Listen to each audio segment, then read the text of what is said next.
All right, good evening folks, it's Enforcer Matt and welcome back to another short war video, and today we're receiving massive and excellent news that the commander of the Russian Black Sea Fleet, Admiral Sokolov, has been dismissed by Putin himself and is no longer in command of the Russian Black Sea Fleet. And we're also receiving more news and details about that Russian anti-satellite nuclear weapon that is being developed and has been launched by Russia, and we'll jump into all the details surrounding that in just a moment. But let's go ahead and jump right into our first news article of the day, which is from Anton Gerashenko, and it's actually about the Commander Sokolov being dismissed. It says Russian military correspondents report that the head of the Russian Black Sea Fleet might have lost his position after the Ukrainian armed forces destroyed the Caesar Kunikov large landing ship. And according to some Z channels, the duties of commander of the Black Sea Fleet are currently being performed by the Chief of Staff. And it goes without saying that is massive news right here, because this is allegedly, or has been, the commander of the Black Sea Fleet forces. And I know what some folks are going to say right now. They're going to say, I thought this guy was actually dead, because there were some rumors a few months back that this guy might have been killed in an attack by the Ukrainian armed forces on the Black Sea Fleet headquarters. And there was some mix-ups about that, and nobody was really sure if he was actually dead or not. But then he appeared on a Zoom call in a meeting with the Russian government, and it was really suspicious. It wasn't very clear if he was actually conscious or not. He never really opened his eyes very much, and he never spoke. He also appeared to be propped up in a hospital bed or something to that effect, which led many people to believe that maybe the Russians were trying to basically dupe the public into believing he was still alive, but he was actually deceased. We're not really sure which one it was, but no matter what the case is, if he's dead or alive or whatever, he is now officially out, and he's no longer in command of the forces. And he's apparently a very quick dismissal, by the way, because they put the Chief of Staff in charge because they want to get rid of Sokolov so quickly. So I'll be very fascinated to see who ends up replacing this guy, because that could affect the way Ukraine approaches attacking the Russian Navy in the future. And with that being said, we're moving on to our next article here, which is from Jeff Selden on Twitter. And this is about that Russian anti-satellite nuclear weapon that was being discussed at length on yesterday. And as we can see here, Jeff on Twitter says, the U.S. confirms the serious security threat is related to an anti-satellite capability that Russia is developing, per the White House National Security Council's John Kirby. They said, quote unquote, this is not an active capability, and there's no immediate threat to anyone's safety. And they also went on to clarify down here that we are not talking about a weapon that can be used to attack human beings or be used to cause physical destruction here on Earth, but rather it's simply a weapon designed to knock out U.S. satellites and Western satellites in the event that Russia wants to attack us. And that would give Russia a massive advantage over us, because that would knock out our communication systems, meaning that we're basically in the dark.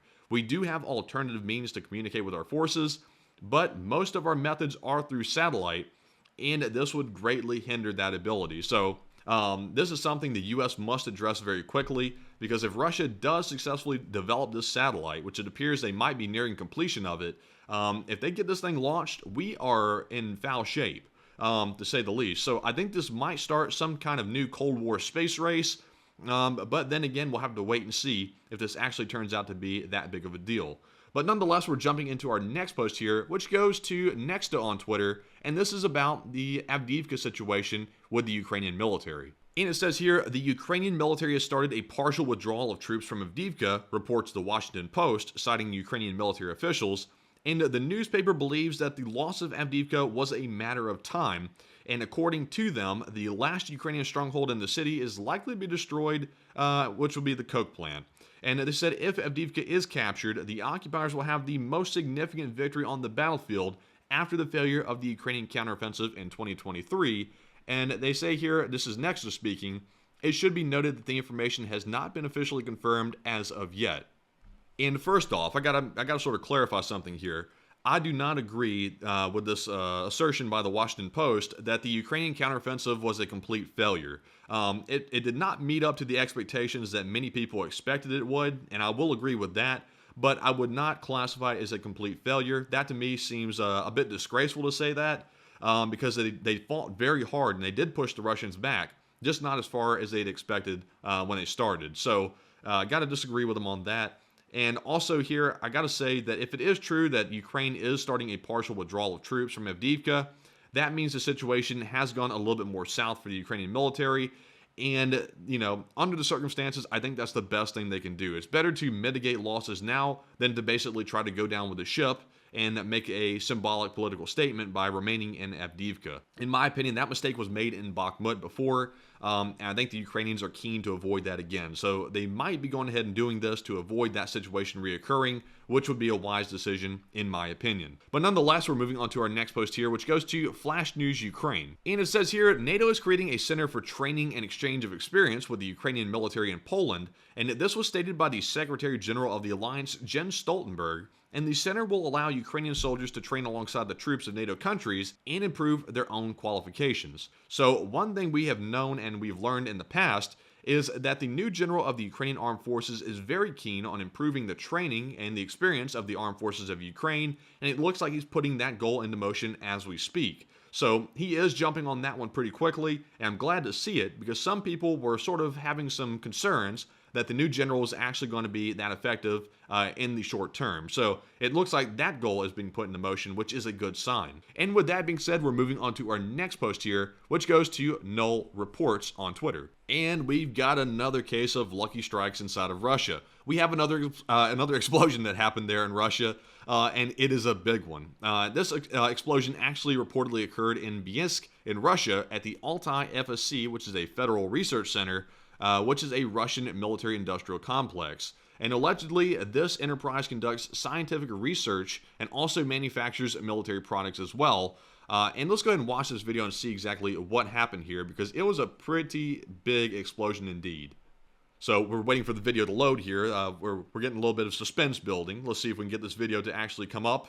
And we're having some trouble, sure enough, with that. So this video right here, unfortunately, we won't be able to watch during the short war summary because the internet apparently is pooping out. But as you can see here from the still shot, it was a pretty big explosion. And y'all know how this goes. It's going to burn down and the Russian fire department can't do a damn thing about it.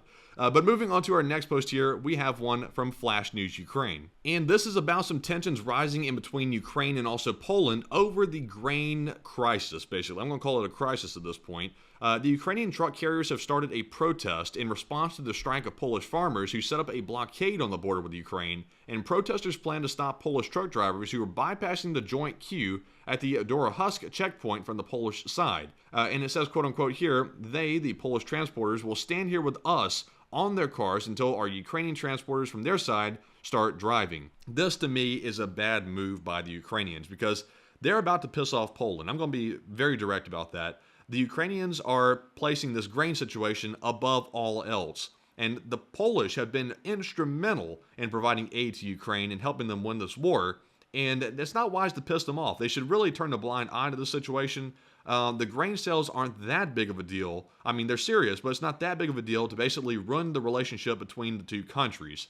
And it's very unwise, and I think the Ukrainian government should advise these protesters to go home, so that way they can try to avoid a bigger situation breaking out. But nonetheless, I'm not going to harp on that too long. Let's go ahead and jump onto our next post here, which is from Nexta, and we have a new estimate on the cost, the estimated cost of Ukraine's reconstruction after the war is over. And the newest estimate, which it says right here, will cost almost 453 billion euros, according to the European Commission.